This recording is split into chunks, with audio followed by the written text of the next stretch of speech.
Estamos ante un gran desafío, como individuos, como cristianos que somos y como iglesia. Los tiempos que vienen son difíciles. Las cosas que están empezando a suceder y que nos acontecen cada vez hacen que veamos que esos tiempos de los que el Señor nos hablaba están aquí más cerca, ¿no? Y son tiempos en los que nos debemos mantener firmes y en los que debemos pensar en ese desafío y ese reto que tenemos como creyentes de alumbrar en este mundo que cada vez se hace más oscuro. La semana pasada mi hermano hablaba de la casa de Dios, hacía referencia al Salmo 84, cómo debe ser la iglesia, que es la casa de Dios. El salmista daba algunas pautas y mi hermano decía que debía ser un lugar acogedor, un lugar transformador y un lugar protector, sobre todo para las personas que vienen buscando todo eso y que vienen de fuera, ¿no? También para nosotros mismos, pero para aquellos que están buscando el Señor. ¿Quiénes son aquellos que forman esa casa o hacen que esa casa sea un hogar? Pues somos nosotros, los cristianos, los feligreses, aquellos que nos congregamos en la casa del Señor. Nosotros debemos empezar a construir esa casa, pero debemos empezar a hacerlo desde nosotros mismos. No pensar tanto como iglesia, sino como individuos, porque lo que empecemos a vivir en nosotros mismos lo trasladaremos aquí a la iglesia. La primera piedra la tenemos que poner en nuestra propia vida. Y cuando pensamos en cómo debe ser nuestra iglesia, solemos recurrir al mismo ejemplo, que es el ejemplo de la iglesia primitiva, ¿no? ¿Alguna vez habéis pensado en cómo vivían los discípulos de Jesús cuando no estaban con Jesús? ¿Cómo eran sus vidas, su día a día? Si tuviera que pensar en un sinónimo de predicar, la palabra que rápidamente me viene a la cabeza es enseñar. ¿Quién es el que enseña? Es una pregunta. ¿Quién enseña normalmente? Un maestro. Si tuviéramos que pensar en un modelo de maestro, ¿en quién pensaríamos? Yo pensaría en Jesús. Hace poco escuché a un tiktoker, youtuber, influencer, campeón de curso de oratoria, y tiene una serie de canales en lo que explica cómo puedes hablar en público, ¿no? Cómo llamar la atención del auditorio, cómo utilizar el lenguaje no verbal, el lenguaje gestual. Se llama Fer Miralles. Y él decía, me sorprendió esto lo que dijo en una entrevista, que para él Jesús fue el mejor comunicador de la historia. Algunos creyentes enseguida saltaron a poner mensajes: Jesús no era un comunicador, Jesús era el Hijo de Dios. Otro, Jesús era Dios mismo, cosas así, ¿no? Cierto, pero Jesús fue el mejor comunicador de la historia. Es evidente que si queremos transmitir un mensaje como el del Evangelio, nuestro referente a la hora de hacerlo debe ser Jesús.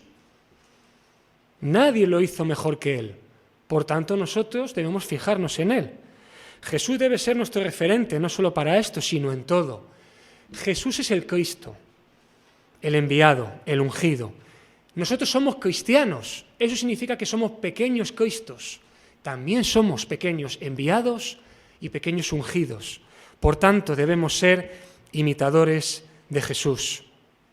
Mark Twain, un famoso escritor, al que se le atribuyen muchas frases que son motivacionales e inspiradoras, se dice que dijo que hay dos grandes momentos en la vida de un hombre. Y cuando digo hombre no me refiero a hombre solamente, sino al ser humano, al hombre y a la mujer. Esos dos grandes momentos son el día en que nace y el día en el que descubre para qué ha nacido, cuál es su propósito. Y yo tengo el firme convencimiento de que todos tenemos dos propósitos, al menos dos propósitos. Un propósito en común como iglesia y un propósito personal. El propósito que tenemos en común, todos los que estamos aquí, es andar como Jesús anduvo, llegar a ser como Jesús fue. Él mismo dijo: aprended de mí que soy manso y humilde de corazón. Lo dijo en Mateo 11. Primera de Juan dice que el que permanece en Él, en Jesús, debe andar como Él anduvo. Y el apóstol Pablo dijo: sed imitadores de mí, como yo lo soy de Cristo. Es evidente que nuestro objetivo es seguir los pasos de Jesús. Lo que pasa es que algunas veces cuando vemos esa meta yo personalmente la veo muy difícil de alcanzar. Por tanto, me hago una pregunta. ¿Qué es más fácil en esta vida, aprender a correr o aprender a caminar? Quizás lo primero sería aprender a caminar para luego poder aprender a correr, ¿no? ¿Qué sería más fácil? ¿Sacar la ESO o sacar un doctorado? Posiblemente sacar la ESO. La condición de Jesús no tiene nada que ver con nuestra condición como hombre. Y cuando miramos a Jesús, algunas veces olvidamos que Él era 100% hombre, pero también era 100% Dios. Por tanto, si queremos llegar a ser como Él, podemos tomar un referente intermedio. Y ese referente intermedio, como paso a parecernos a Jesús y a llegar a ser como Él, son los discípulos. Nosotros somos llamados a ser discípulos de Jesús. ¿Qué sabemos de los discípulos? Para empezar, ¿sabemos quiénes eran? Los 12 que escogió Jesús. A ver, ayudarme, vamos a hacer una lista juntos. Aquí la tengo. A ver, los nombres de los discípulos, venga, entre todos. ¿Vale?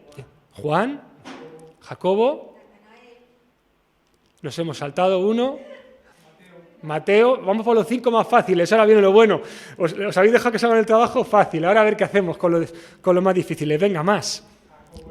Jacobo, había 2 Jacobos, ¿vale? Tomás, muy bien. Tadeo, también conocido por sobrenombre, o Lebeo por sobrenombre Tadeo, ¿vale? Felipe, había 2 Judas, ¿vale? Uno era Lebeo por sobrenombre Tadeo, que también se le conocía como Judas, que también era el hermano de Jacobo, pero no Jacobo el hermano de Juan, sino el otro Jacobo, ¿vale? Cuidado, que como hay 3 listas nos podemos liar. Yo creo que estarían todos, hemos dicho Bartolomé, estarían todos, ¿vale? Estos eran los discípulos. Mateo, también conocido como Leví, era publicano. Simón, también conocido como Pedro, era pescador. Andrés, que dice la Biblia que era su hermano. Juan y Jacobo, los hijos del trueno, también conocidos como Boanerges, así los bautizó Jesús. Luego veremos por qué. Todos ellos, estos 4, eran del círculo más íntimo de Jesús, ¿no? Lo podemos ver, por ejemplo, en la subida al Monte Hermón, en la transfiguración, que dice que 6 días después Jesús tomó a Pedro, a Jacobo y a Juan, su hermano, y los llevó aparte a un monte alto. Estos 4 eran de su círculo más íntimo, era con los que él pasaba más tiempo y con los que estaba en situaciones de forma muy particular. Por ejemplo, cuando resucitó a la hija de Jairo o en Getsemaní. En ese momento, quien estaba allí eran Pedro, Jacobo y Juan. A Bartolomé solo se le nombran aquí en la elección de los 12 y cuando se menciona el aposento alto en los Hechos. Lebeo por sobrenombre Tadeo. Hemos dicho que en Lucas se le menciona también como hijo de Alfeo, ¿vale? Judas Iscariote, del que no vamos a hablar mucho. Tomás, también le llaman en algún momento Dídimo, conocido por ser un poco incrédulo. Simón, el cananista, el otro Simón también llamado Celote. Jacobo, hijo de Alfeo, no era el hermano de Juan. Felipe, que sabemos que era de Betsaida, como Pedro y Andrés. Y algunos versículos de Hechos, como la historia de Eunuco, esa historia tan bonita, ¿no? En la que el eunuco está leyendo y le pide por favor a Felipe que le explique el significado de lo que está leyendo. En estos 3 años los discípulos estuvieron con Jesús, sucedieron muchas cosas y creo que podemos centrarnos en 4 actitudes o decisiones que ellos tomaron y que yo creo que deben ser un modelo a seguir para nosotros. Por eso he titulado la predicación de hoy 4 pasos que debemos dar como discípulos. Los discípulos creyeron en Jesús. Los discípulos conocieron a Jesús. Los discípulos confiaron en Jesús y los discípulos caminaron con Jesús. Dios se hizo hombre y habitó en medio de ellos. Nosotros mantenemos una relación con Dios Padre a través del sacrificio de su Hijo Jesús. Y igual que los discípulos se relacionaron con Jesús, nosotros nos relacionamos con el Padre. Por tanto, en esa relación que ellos tuvieron con Jesús y que nosotros tenemos con el Padre, necesitamos creer en Dios, conocer a Dios, confiar en Dios y caminar con Dios. Quedaros con esas 4 cosas. Las 4 son importantes, las 4 son necesarias y las 4 se necesitan mutuamente. Creer no es lo mismo que confiar, aunque así lo parezca. Y conocer tampoco es lo mismo que caminar.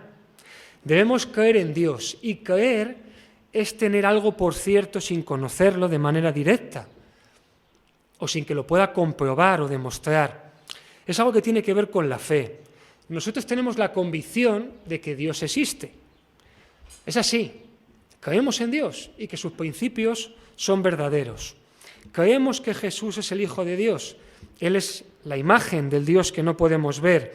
Él es el primogénito de toda creación. Esto lo podemos ver en Colosenses 1:15. En ocasiones nos cuesta creer en Dios. No que Dios exista, sino en lo que Dios hace, en lo que Dios puede hacer. Y a los discípulos también les sucedió lo mismo, pero Jesús en ese tiempo en relación con ellos les exhortó a creer en Él. En Juan 14, en un pasaje muy conocido, Jesús empieza diciendo: no se turbe vuestro corazón, creéis en Dios, creed también en mí. Él les estaba exhortando a que creyeran en Él, igual que creían en Dios. ¿Quién decís vosotros que soy? Contestó Pedro: tú eres el Cristo, el Hijo del Dios viviente. Pedro creía en Dios y también creía en Jesús. Ahora entendemos que sabemos todas las cosas y no necesitas que nadie te pregunte. Por esto creemos que has salido de Dios. Tomás le dijo en un momento: si no viene en sus manos la señal de los clavos y metiere mi dedo en el lugar y metiere mi mano en su costado, no creeré. A ellos les costó creer, pero todos terminaron por hacerlo. Igual que nosotros podemos tener dudas, ellos las tuvieron, porque Jesús era 100% hombre y 100% Dios, pero ellos eran humanos como lo somos nosotros. Por tanto, igual que ellos tuvieron dudas y estuvieron 3 años al lado de Jesús y aún así en algún momento dudaron, nosotros también en nuestras vidas damos muestras a diario de dudar, aunque el poder de Dios se manifiesta y su existencia también en ocasiones también nos cuesta creer. Creer nos salva. Dice Efesios que por gracia sois salvos por medio de la fe. Me encanta ese texto de Hechos en el que Pablo está en la cárcel. Hay un terremoto.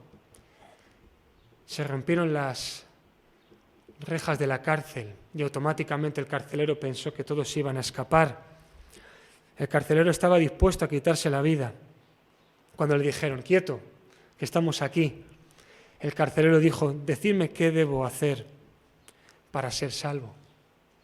Y le contestaron: cree en el Señor Jesucristo y serás salvo.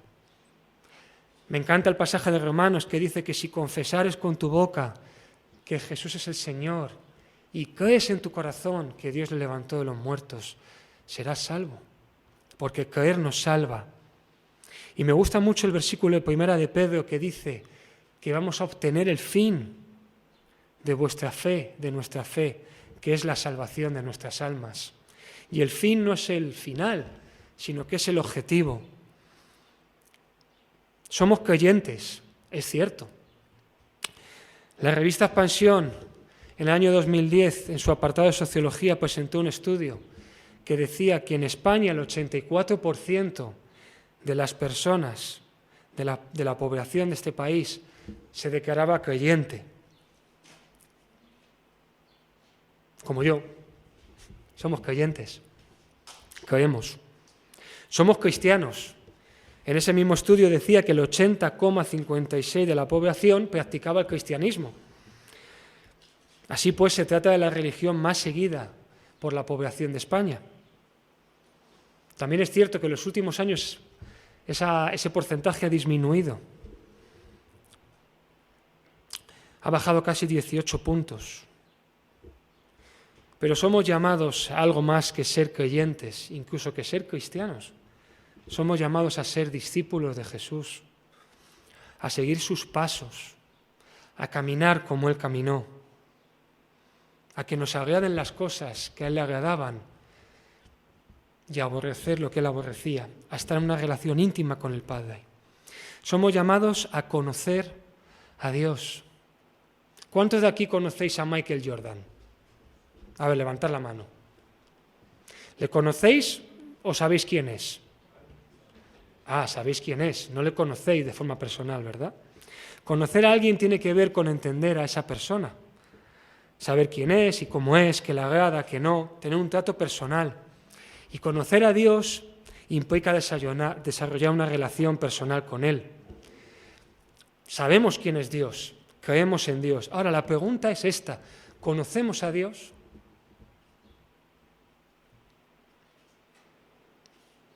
¿Cómo se desarrolla una relación?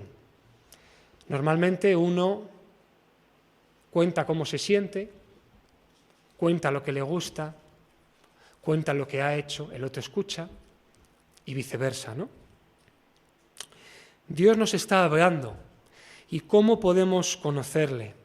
Pues Dios se ha revelado de dos maneras principalmente: a través de su creación, como lo tenemos en el Salmo 19, o como podemos ver en la carta a los Romanos en el capítulo 1, cuando nos dice que las cosas invisibles de Dios, su eterno poder y deidad, se hacen claramente visibles desde la creación del mundo, siendo entendidas por medio de las cosas hechas. De modo que aquellos que dicen que Dios no existe no tienen excusa. Dios se ha revelado también a través de su palabra, y la palabra de Dios nos habla, y el Espíritu Santo de Dios que mora en nosotros también nos habla de forma personal. Una relación personal con Dios implica, por tanto, comunicación, oración, estudio de su palabra. Todo eso es una relación para conocer a Dios. Felipe en un momento le dijo a Jesús: enséñanos al Padre y con esto basta. Y Jesús le dijo a Felipe: tanto tiempo que he estado contigo y no me has conocido. No basta con que digas: no, pero si yo estoy en la fe desde hace 30 años. No basta con que digas: no, si yo he leído la palabra, si yo me conozco los libros del Antiguo Testamento. No basta con que digas: yo he escuchado 758 predicaciones. Y menos que digas, como yo he escuchado a un creyente: ¿para qué voy a la escuela dominical si yo ya lo sé todo? Necesitamos pasar tiempo con Dios, porque Felipe, que estuvo 3 años con él, todavía no sabía quién era. El proceso de conocer a Dios es un proceso que lleva tiempo. Y esta es la segunda pregunta: ¿y cuánto tiempo dedicamos a estar con Él? Es una pregunta que yo me hacía esta semana y que Lidia me hacía también. ¿Cuánto tiempo dedicamos a estar con Él? En Juan, en el capítulo 21, podemos leer un pasaje que muchos conocemos, que es cuando Jesús le pregunta hasta en 3 ocasiones a Pedro si le ama. Le dijo la tercera vez: Simón, hijo de Jonás, ¿me amas? Y Simón, Pedro, se entristeció de que se lo dijese por tercera vez: ¿me amas? Y él le respondió: Señor, tú lo sabes todo. Tú sabes que te amo. Y Dios lo sabe todo. Él sabe lo que hay en nuestro corazón. Él sí nos conoce a nosotros, aunque nosotros a lo mejor no le conozcamos a Él. Pedro sabía que Jesús lo sabía todo, porque le conocía, por la relación tan íntima que tuvo con Él. Y Jesús también sabía que Pedro le amaba, porque también le conocía. Cuanto más conozcamos a Dios, nos resultará más fácil confiar en Dios.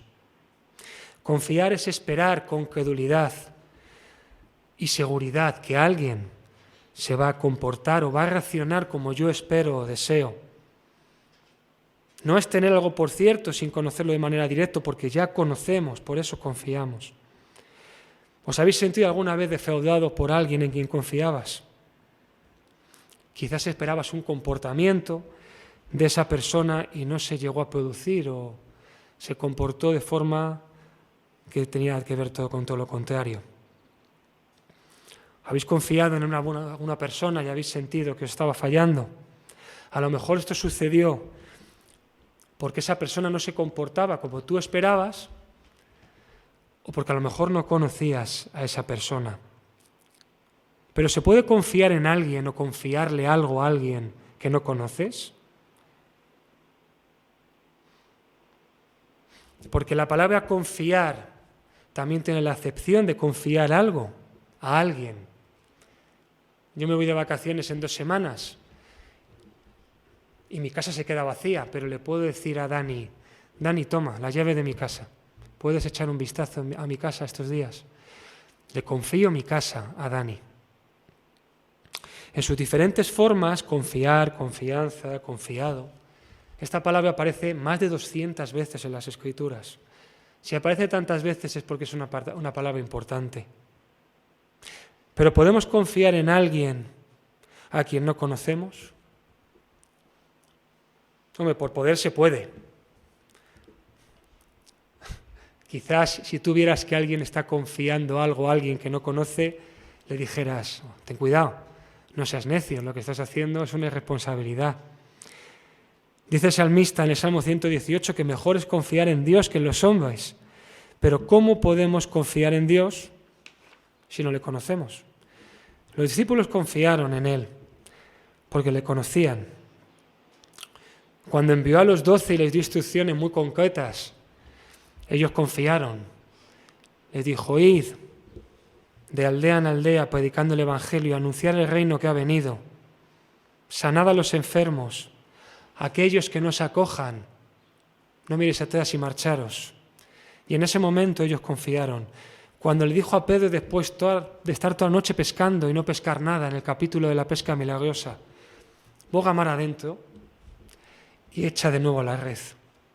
¿Qué le contestó Simón en ese momento? Le dijo, Señor, llevo toda la noche pescando, ¿me vas a enseñar a mí tú lo que es pescar? Deja que me vaya a mi casa. No le dijo eso. Le dijo, llevamos toda la noche pescando y no pescamos nada, pero en tu nombre echaremos las redes. Porque confió en Jesús. ¿Por qué debemos confiar en Dios? Os voy a decir algunos motivos por los que debemos confiar en Él. Son todos salmos.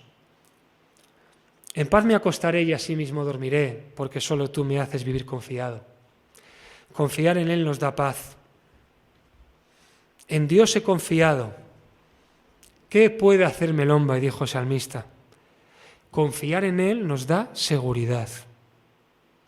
No tendré temor de malas noticias. Mi corazón está firme, confiado en Jehová. Confiar en Él nos libra del temor y nos mantiene firmes. Puso luego en mi boca cántico nuevo, alabanza a nuestro Dios. Verán esto muchos y temerán y confiarán en Jehová. Confiar en Dios y experimentar su obra en nuestras vidas no solamente tiene ese efecto sobre nosotros, sino que hace que otros también confíen, porque ven la obra de Dios en nosotros. Ver lo que Dios hace, estar en su presencia, conocerle, hace que crezca nuestra confianza en Él. Debemos confiar en Dios y no en nosotros mismos. Y no lo digo yo, lo dicen sobre todo los proverbios. Encomienda a Jehová tu camino, confía en Él y Él hará. Jehová, roca mía y castillo mío, mi libertador, Dios mío, fortaleza mía, en Él confiaré, mi escudo y la fuerza de mi salvación. Bienaventurado el hombre que puso en Jehová su confianza. Gustad y ved que es bueno Jehová, dichoso el hombre que confía en Jehová. Hoy hemos cantado de forma improvisada una canción que dice, confiad en el Señor y en su gran misericordia. Cuando se trata del Señor, creer y confiar no son lo mismo. Por el contrario, ambos conceptos pueden ir en direcciones opuestas. Pero algunas veces vivimos como creyentes que dicen que confían en Dios, pero nuestro estado de ánimo y nuestro vocabulario dicen todo lo contrario.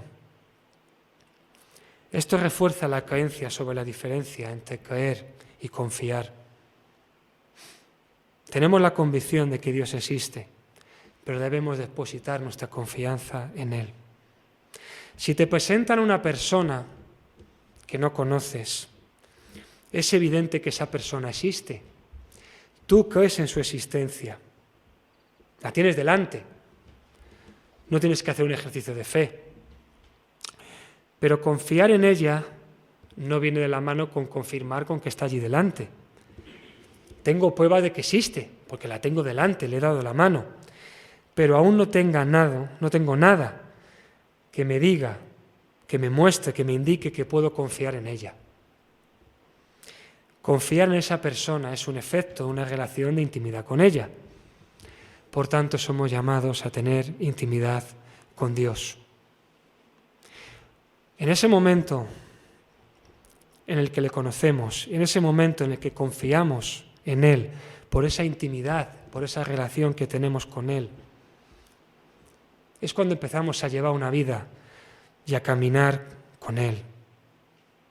Los discípulos estuvieron 3 años con Jesús, en el que caminaron con Jesús. Dice la palabra que el camino del mundo es ancho y espacioso. Y vivimos tiempos en los que es muy fácil caminar por estos caminos del mundo. Es muy sencillo unirse a las tendencias del mundo. Es más, vivimos tiempos en los que, aunque somos llamados, como dice Romanos 12, a no conformarnos a estos tiempos y no tomar la forma de este mundo, el cristiano, el discípulo de Jesús y la propia Iglesia se están amoldando a este mundo en vez de ser al revés. Vemos cosas en las iglesias que a mí, cuando pienso que no me puede sorprender nada, me siguen sorprendiendo.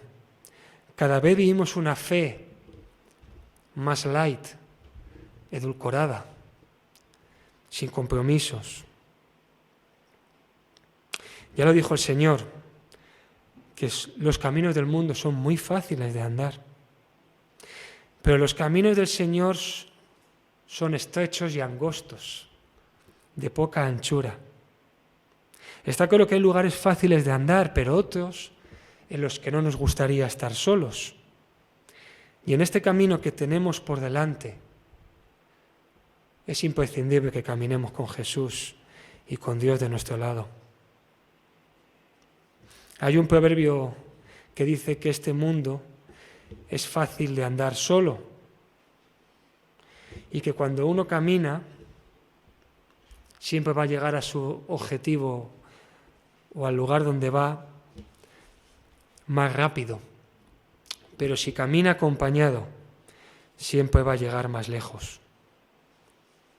El camino que nos espera es una carrera de fondo, por tanto necesitamos ir acompañados. Y no hay mejor compañía que la de Dios a nuestro lado.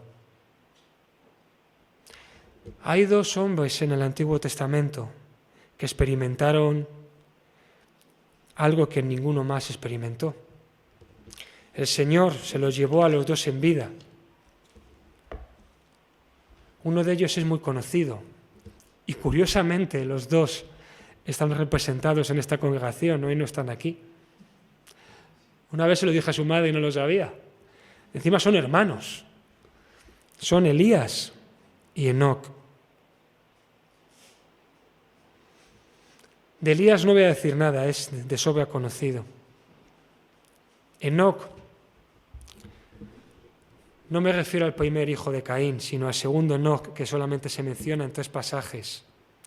Le podemos ver sobre todo en Génesis, en el capítulo 5, y en Hebreos 11, en un pasaje muy conocido, que es el pasaje de los héroes de la fe. Génesis 5 nos cuenta la genealogía de Adán, y en los versículos 22 al 24 nos habla de Enoc. Y siendo un personaje al que se le menciona tan poco, sin embargo aparece en el capítulo de Hebreos, que son los héroes de la fe. Y si aparece ahí es porque el Espíritu Santo inspiró a los grandes hombres de Dios para que así la mencionaran por algo.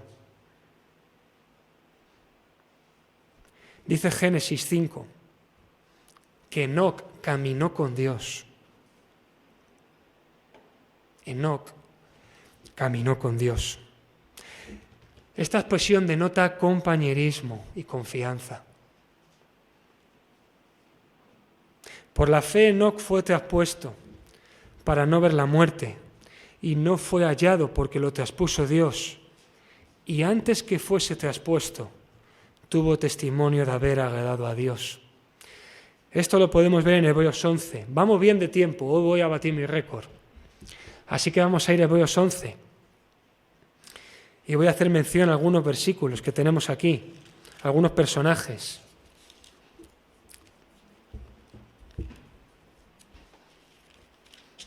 Este capítulo nos habla de Moisés, nos habla de Abraham, de Isaac, de Jacob. A partir del versículo 22 nos habla de José, de Moisés.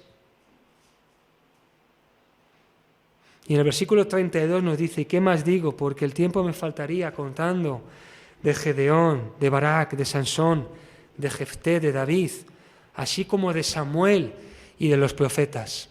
En este pasaje, Enoc está a la altura de todos ellos. Y solamente es mencionado en apenas 3-4 versículos en la palabra, porque caminar con Dios es algo sobrenatural, es algo especial, es algo vital para nosotros. Somos llamados a caminar con Él, a vivir una vida teniéndole a Él presente, vivir una vida de compañerismo, de conocimiento de Él y de confianza. Para terminar, los 4 puntos. Creer, conocer, confiar y caminar. Ojo, creer no es suficiente. Creer nos salva, como ya he dicho. Pero dice Santiago que los demonios también creen.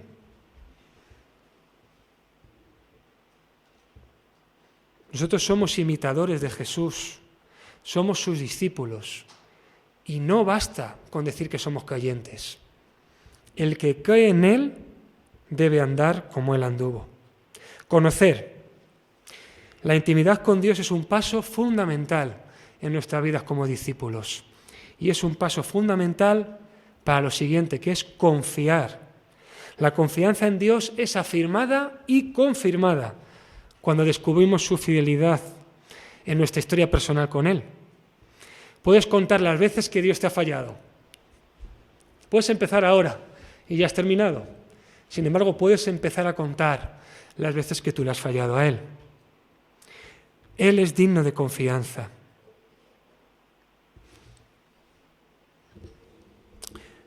Por último, caminar.